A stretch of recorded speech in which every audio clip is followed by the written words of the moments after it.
तुम्हारे लिए अरहन काफी है, मतलब शिफात करने वाला काफी है।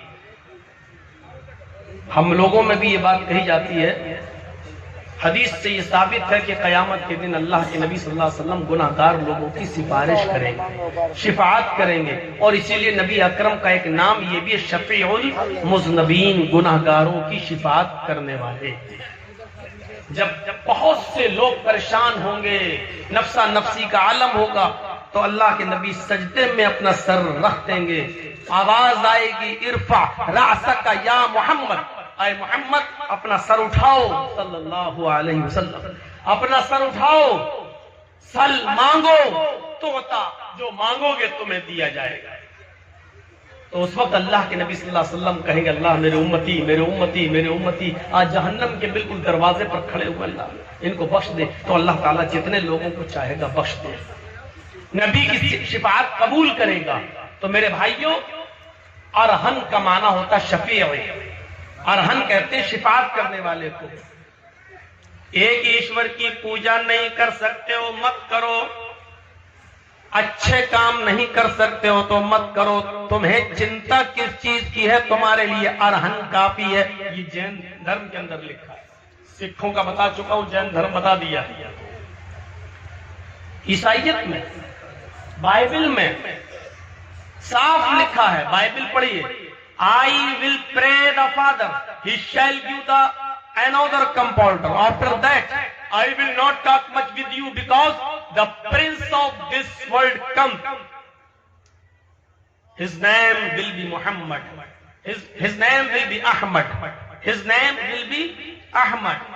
I will pray the Father. मैं अपने पिता से, अपने बाप से ये प्रे करूंगा, ये दुआ करूंगा, He shall give the another comforter, कि वो तुम्हें एक दूसरा रसूल दे, वो तुम्हें एक दूसरा मार्गदर्शक दे, वो तुम्हें एक दूसरा रहबर और रहनुमा दे, वो तुम्हें एक दूसरा रास्ता दिखाने वाला दे।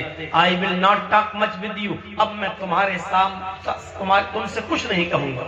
I will not talk much with you. अब मैं तुमसे कुछ और गुफ्तगू नहीं करूंगा। Because क्यों? इसलिए the Prince of this world कम, इस दुनिया का शहजादा आने वाला है, इस दुनिया का शहजादा तशरीफ लाने वाला है। जब तक मैं नहीं जाऊंगा वो नहीं आएगा, उसके आने के लिए मेरा जाना जरूरी है। His name will be Ahmad, उसका नाम अहमद होगा। ईसाइयत के अंदर भी सबूत मिलता है कि कोई ना कोई नबी आया है और ईसा अलैहिस्सलाम ने आखिरी नबी का नाम अहमद बताया। हिंदू धर्म के अंदर तो कहने की जरूरत ही नहीं है। जैन धर्म, सिख धर्म के अंदर इतना सबूत नहीं मिलेगा, ईसाई धर्म के अंदर भी इतना सबूत नहीं मिलेगा। और वो गौतम बुद्ध जो अपनी पत्नी को छोड़कर और अपने बेटे राहुल को छोड़कर सच्चाई की तलाश में जंगलों की पनाह ले लिए, अपनी बीवी और बच्चे को छोड़ गए और सच्चाई की तलाश में, हक की तलाश में जंगल में निकले और पूरी जिंदगी उन्होंने जंगलों में गुजार दी। उन्होंने भी कहा, I am not first Buddha and I am not last Buddha, but A Buddha will come after my, his name will B Maitreya. उन्होंने भी कहा, ना मैं पहला बुद्धा हूं, ना मैं आखिरी बुद्धा हूं, ना मैं पहला रसूल हूं, ना मैं आखिरी रसूल हूं, ना मैं पहला रास्ता दिखाने वाला हूं, ना मैं आखिरी रास्ता दिखाने वाला हूं, but A Buddha will come after my, बल्कि एक बुद्धा, एक रास्ता दिखाने वाला मेरे बाद आएगा। His name will B Maitreya, उसका नाम मैत्रेय होगा, उसका नाम रहमो करम करने वाला, यानी रहमतुल लिल आलमीन, विश्व पर रहम करने वाला, दुनिया पर रहम करने वाला, मैत्रेय, पूरे विश्व के लिए कृपालु और दयावान। इसी को कुरान ने कहा, वमा अरसलनाका इल्ला रहमतल लिल आलमीन, और हमने ऐ नबी आपको संपूर्ण जगत के लिए, सारी कायनात के लिए रहमत बनाकर भेजा है, पूरे विश्व के लिए। ये मैत्रेय का शब्द गौतम बुद्ध ने भी कहा है। इतना गौतम बुद्ध की किताबों में, बुद्धिज्म में इतना सबूत नहीं मिलेगा आखिरी नबी का। जितना सबूत हमारे हिंदू भाइयों की किताबों में। और ताज्जुब और आश्चर्य इस बात का है कि जिस धर्म के अंदर जितना ज्यादा सबूत है नबियों का, रसूलों का और आखिरी नबी का, आज उसी धर्म के मानने वाले सबसे ज्यादा आज हमें प्रताड़ित कर रहे हैं, हमारे ऊपर जुल्म और सितम के पहाड़ तोड़ रहे हैं और आखिरी नबी को पहचानने की कोशिश नहीं कर रहे। हर कौम के अंदर अल्लाह ने डराने वाला भेजा, वलिकुल्लि कौमिन हाद, हर कौम के अंदर हमने डराने वाला एक हादी भेजा, कोई शक नहीं इसमें। हमारे यहां कहा जाता है बहुत से नबी आए, कुछ लोग तो गिनती भी बता देते हैं, कमोबेश 1,24,000। हिंदू धर्म के अंदर भी 64,000 नबियों का जिक्र है। भागवत पुराण, कल्की पुराण, भविष्य पुराण, मत्स्य पुराण, शिव पुराण, ये सारे पुराणों को अगर आप पढ़ें तो आप देखेंगे भागवतों कल्की पुराण के अनुसार इनके मुताबिक हिंदू धर्म के अंदर 64,000 ऋषि और मुनि और पैगंबरों का सबूत मिलता है। इधर 64,000, इधर बहुत। सही हदीस में कोई तादाद मुतय्यन नहीं है।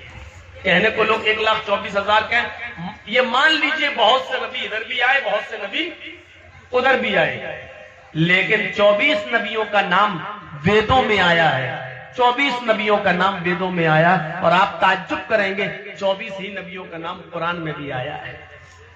और 25वें नबी का नाम जो कुरान में आया वो मोहम्मदुर रसूलुल्लाह को जोड़कर, मोहम्मदुर रसूलुल्लाह को शामिल करके, मोहम्मदुर रसूलुल्लाह को हटा दो तो 24 रसूलों का जिक्र कुरान में आया है और 24 रसूलों का जिक्र वेदों में भी आया है। और 25वें ऋषि को आखिरी नबी कहा गया है और उसको सबसे लास्ट में बताया गया है। यानी 25 नबियों का नाम वेदों में और 25 नबियों का नाम कुरान में। लेकिन आखिरी नबी जनाब मोहम्मद रसूलुल्लाह सल्लल्लाहु अलैहि वसल्लम के बारे में वेद स्पष्ट करते हैं। अथर्ववेद कांड 20 सूक्त नंबर 127 और उसका मंत्र नंबर 1, 2, 3 ये मैं पढ़ रहा हूं। हालांकि मुझे पढ़ना नहीं चाहिए, रात के 1 बजे के बाद हक नहीं है। इदं जनाश्रुतो नराशंसिस्तश्विष्यते षष्टिं सहस्रा नवीतं च कौरम अरुष्मेधु दद्महे उष्ट्रायस्य पर्वाहिणो बधूमन्तो द्युदशा एषाये मामहे शतन्निष्कान् दशस्तरज त्रीणि शतान्यवर्तान्य सहस्रादशौ नाम।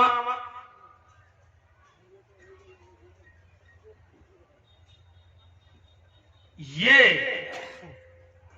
मंत्र है। इन मंत्रों के बाद किसी भी पंडित को और किसी भी हिंदू को कुछ सोचने की जरूरत ही नहीं है। किताब तुम्हारी, वेद तुम्हारे, लिखने वाले तुम्हारे, छापने वाली प्रेसें तुम्हारी, कागज तुम्हारा, स्याही तुम्हारी, कलम तुम्हारा, प्रेस तुम्हारे, जहां से छपी है ये किताबें। लेकिन अफसोस यह है कि बताने वाले पंडित तुम्हारे नहीं। एक एक शब्द की मीनिंग पर गौर करो। इदम अय जना लोगो, इदम जना अय लोगो, जैसे हम लोग पढ़ते हैं या अय्युहन्नास अय लोगो। कुरान करीम में जैसे कहा गया या अय्युहन्नास अय लोगो, है इंसानों, बिल्कुल वही चीज। इदम जना, इदम हर्फ निदा, अय जना जनता, लोगो, इदम जना हाय मानव जाति, हाय लोगो, हाय इंसानों, उपश्रुत ध्यान पूर्वक सुनो। उपश्रुत, उप मानी नीचे, श्रुत मानी कान, कानों के नीचे सुनो। क्या मतलब? कभी कभी बोला जाता है लगाएंगे कान के नीचे, तो कान के नीचे लगाने का मतलब क्या है? मतलब जोरदार थप्पड़। छठी का दूध याद आ जाए। इसे बोला जाता है लगाएंगे भी कान के नीचे। कान के नीचे लगाने का मतलब जोरदार। और जब कहा जाए गौर से सुनो तो इसका मतलब कानों के नीचे सुनो, यानी गौर से सुनो। और जब कहा जाए गौर से सुनो तो इसका मतलब ये कोई मामूली बात नहीं है, बहुत इंपॉर्टेंट बात है, इसीलिए कहा जाएगा गौर से सुनो। जब आपसे कहा जाए सुनो, ध्यान से सुनो, अच्छी तरह सुनो, इसका मतलब यह है कि कोई छोटी मोटी बात नहीं है, बहुत महत्वपूर्ण बात, बहुत कीमती बात है। तो इसी को वेद कह रहा है इदम जन उपशरो, हाय लोगों गौर से सुनो, ध्यान पूर्वक सुनो, कानों के नीचे सुनो। नराशंस इस तशविष्यते, मोहम्मद आएंगे। अब आप कहो मौलाना साहब ये मोहम्मद कहां से कह दिया आपने? मोहम्मद तो आया है नहीं संस्कृत में, यकीनन नहीं आया। लेकिन नराशंस की मीनिंग क्या करेंगे आप? नराशंस का तर्जमा क्या करेंगे आप? नर के माना इंसान, मनुष्य। नर कभी कभी बोलते नारायण, क्या मतलब होता है? राम नारायण। नर के माना इंसान, आयन मानी आने वाला, आने वाला इंसान। तो नर के माना इंसान, मनुष्य।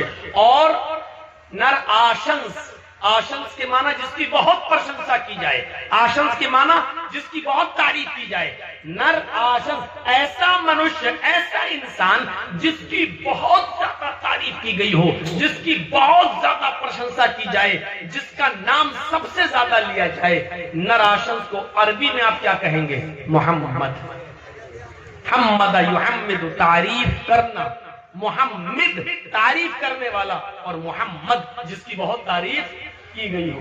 मोहम्मद इसमें फाइल, तारीफ करने वाला, और इसी को ऑब्जेक्ट मफूल जब आप इस्तेमाल करेंगे तो क्या होगा? मोहम्मद जिसकी तारीफ बहुत की गई हो, ऐसा इंसान जिसका नाम सबसे ज्यादा लिया गया हो।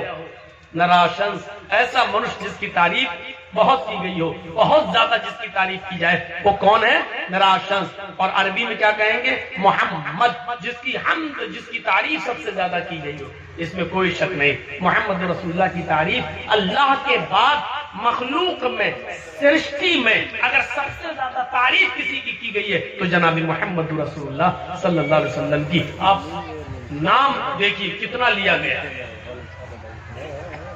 आप सुबह उठिए, यहां से देखिए, जब आप सुबह उठेंगे, फजर की आजान की जब आवाज आएगी तो आप सुनेंगे अल्लाहु अकबर, अल्लाहु अकबर। फिर आप सुनेंगे अशहदु अल्ला इलाहा इल्लल्लाह। इसके फौरन बाद नाम लिया जाएगा अशहदु अन्ना मुहम्मदर रसूलुल्लाह। और बैक वक्त पूरी दुनिया में इस वक्त मेरी घड़ी में 1:38 हो रहे हैं। इस वक्त भी कहीं न कहीं, किसी न किसी जगह पर इशा की अजान हो रही होगी पूरी दुनिया में, और कहीं न कहीं फजर की अजान हो रही होगी पूरी दुनिया में, कहीं न कहीं ज़ोहर हो रही होगी पूरी दुनिया में, कहीं असर हो रही होगी, कहीं मगरिब हो रही होगी, कहीं इशा। यानी और 1 मिनट के बाद किसी दूसरे शहर में, फिर आधे मिनट के बाद किसी और शहर में। एनसाइक्लोपीडिया ऑफ ब्रिटानिका का क्वेश्चन राइटर लिखता है 1 सेकंड भी ऐसा नहीं जाता 24 घंटे में, 24 घंटे में 1 सेकंड भी ऐसा नहीं जाता जिस सेकंड में मोहम्मद रसूलुल्लाह का नाम न लिया जा रहा हो, कहीं ना कहीं दुनिया के किसी न किसी कोने में। तो बताइए सबसे ज्यादा तारीफ किसकी हो रही है? मोहम्मद रसूलुल्लाह सल्लल्लाहु अलैहि वसल्लम। आजकल के लोगों की तारीफ थोड़ी। आज 25 तारीख थी ना, 25 मार्च, हमारे यूपी में किसी ने शपथ ली है। नाम लेना जरूरी नहीं, 15 दिन क्यों लग गए शपथ लेने में, उस तरफ हम नहीं जाएंगे। लेकिन आज शपथ ली है, कल से गालियां पड़ना शुरू होंगी, कहीं कहीं जूते भी फेंके जाएंगे, चप्पलें भी फेंकी। ये कोई नाम नहीं दिया जा रहा है।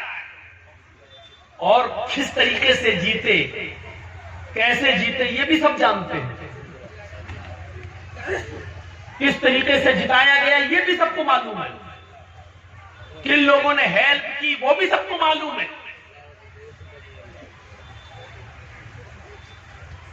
मुसलमान बेचारे खौफ ज़दा हैं, अब क्या होगा, अब क्या होगा। कुछ नहीं होगा। एक बात आप जहन से निकाल दीजिए कि लोग कहते हैं कि बीजेपी आएगी तो मुसलमान मिट जाएगा, बर्बाद हो जाएगा, ये खत्म कर देगा मुसलमानों को। ये बात जहन में बिठा लीजिए, बीजेपी मुसलमानों को कभी बर्बाद नहीं करेगी, कभी मिटाएगी नहीं, क्योंकि इनकी कुर्सी मुसलमानों ही की वजह से बची हुई है। मुसलमान मिटे तो ये भी नहीं रहेंगे, इसलिए जहन में रखिएगा, ये हमें और आपको बाकी रखेंगे, क्योंकि इनको हमें और आपको ही गाली दे देकर कुर्सियों पर आना है।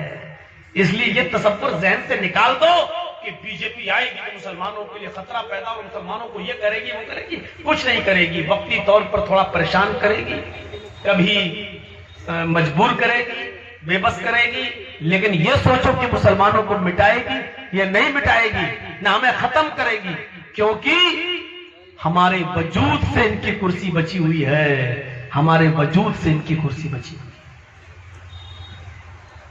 है। कल देखिएगा, इनको पूरी तकरीर में चैनल वालों को कुछ नहीं मिलेगा, यही एक जुमला मिलेगा, इसी पर इनकी इनकम आएगी,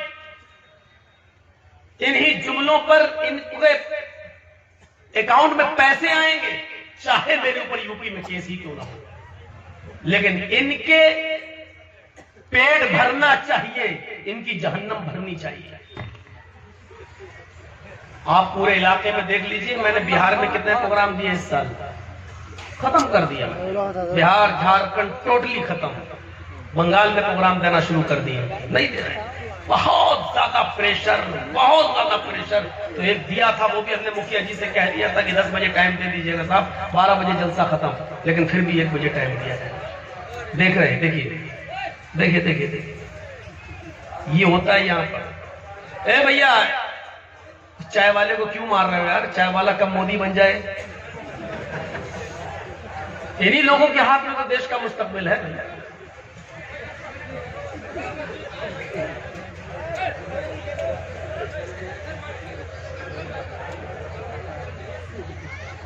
ए भैया, ये जरूर बुलडोजर बाबा बनेगा। अरे कोई ऐसा आदमी नहीं है कि इन दोनों को बाहर कर दे। ये हाल है जब से।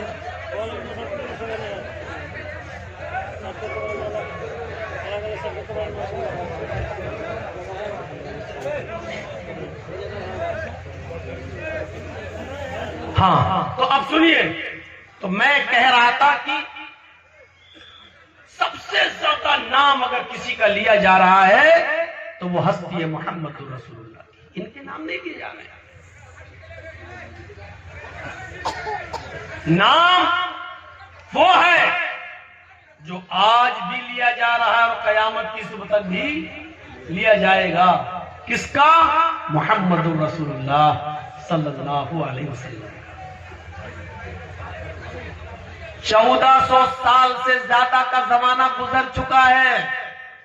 1400 साल का से ज्यादा का जमाना गुजर चुका है। 1400 साल पहले भी उसका नाम लिया जाता था, 1400 साल के बाद भी उसका नाम लिया जा रहा है, और कयामत की सुबह तक मोहम्मद रसूलुल्लाह की हुकूमत पूरी दुनिया के मुसलमानों के दिलों पर कयामत की सुबह तक चलती रहेगी। कहो इंशाअल्लाह। ऐसा हुक्मरान आज तक देखने को नहीं मिला होगा, ऐसा हुक्मरान। नीतीश की गवर्नमेंट ने शराब बंदी पर बंदी की, क्या बिहार में शराब रुक गई? आज तो मेरी भी अटैची चेक हो गई। जब ट्रेन पे हम बैठे और लखनऊ से चले अरुणाचल एक्सप्रेस से, और जैसे ही बिहार में जब हमारी गाड़ी घुसी तो पुलिस घुस गई, सबके बैग वैग तलाश करने लगे। तो ये अटैची किसकी है? मैंने कहा जी मेरी है। क्या खोल के दिखाओ। मैंने कहा क्यों, क्या हो रहा? अरे आपको पता नहीं है मुल्ला जी, वो नहीं जानता था कि हम मौलाना है। अरे आपको नहीं मालूम है मुल्ला जी, बिहार के अंदर बहुत शराब आ रही है। तो हमने कहा यार आपको मैं ऐसा दिख रहा हूं? कह रहे कुछ नहीं, ऐसी लोग तो और ज्यादा लाते होंगे। चल खोलो खोलो। लोग समझते होंगे कि मौलाना आदमी, मुल्ला आदमी, क्या खोल के दिखाओ। मैंने कहा कुछ नहीं है। तो फिर आप डरते हो, खोल के दिखा दो। मैंने कहा चलो दिखाया कहने, सॉरी साहब, ये हाल है। आज पाबंदी लगने के बावजूद भी शराब बंद नहीं हुई। याद करिए उस फैसले को जब मोहम्मद रसूलुल्लाह सल्लल्लाहु अलैहि वसल्लम ने ऐलान किया मदीने की बस्ती में, इन्नमल खमरु वल मैसिरु वल अंसाबु वल अज़लामु रिज्सुम मिन अमलि शैतान फज्तनिबूहु लअल्लकुम तुफ्लिहून। आए मुसलमानों, आज कुल्ली तौर पर अल्लाह ताला ने तुम्हारे ऊपर शराब को, जुए को कुल्ली तौर पर तुम्हारे लिए हराम कर दिया है। आज के बाद शराब का एक कतरा और एक बूंद भी तुम नहीं पी सकते। शराब मुख्तलिफ मरहलों में बंद हुई। शुरू में अल्लाह के रसूल ने, लोगों ने बहुत कहा बंद कर दो, हराम कर दो। आपने कहा नहीं, लोग दिलदादा बने हैं, कैसे माने? नहीं। कोई सहाबी नमाज पढ़ा रहे हैं और नमाज पढ़ाने की हालत में शराब के नशे में और कुरान की आयत गलत पढ़ रहे हैं। कुल या अय्युहल काफिरून ला अअबुदु मा तअबुदून की जगह वो पढ़ रहे हैं कुल या अय्युहल काफिरून नहनु नअबुदु मा तअबुदून। आए मोहम्मद सल्लल्लाहु अलैहि वसल्लम कह दो क्या है काफिरों, ला अअबुदु मा तअबुदून, मैं उन देवी देवताओं की, खुदाओं की पूजा नहीं करता जिनकी तुम करते हो। लेकिन वो सहाबी क्या पढ़ रहे हैं, नहनु नअबुदु मा तअबुदून, मैं भी उनकी पूजा करता हूं जिनकी तुम करते हो, हम भी उनकी इबादत करते हैं जिनकी तुम करते हो। जब सहाबी ने ये पढ़ा, इधर नमाज पढ़ाकर फारिग हुए, उधर मोहम्मद रसूलुल्लाह पर कुरान की आयत नाजिल होती है, या अय्युहल्लज़ीना आमनू ला तक़रबुस्सलाह व अंतुम सुकारा। ईमान वालो, तुम नमाज के करीब मत जाओ उस वक्त जब तुम नशे के अंदर हो। जब तुम नशे में हो तो नमाज न पढ़ो। हत्ता तालमू मा तक़ूलून, उस वक्त तक नमाज न पढ़ो जब तक कि तुम अपने मुंह से जो बातें बोल रहे हो वो खुद समझने न लगो। जब तुम मुंह से निकलने वाले जुमलों को समझ ही नहीं पा रहे हो तो नमाज क्यों पढ़ रहे हो?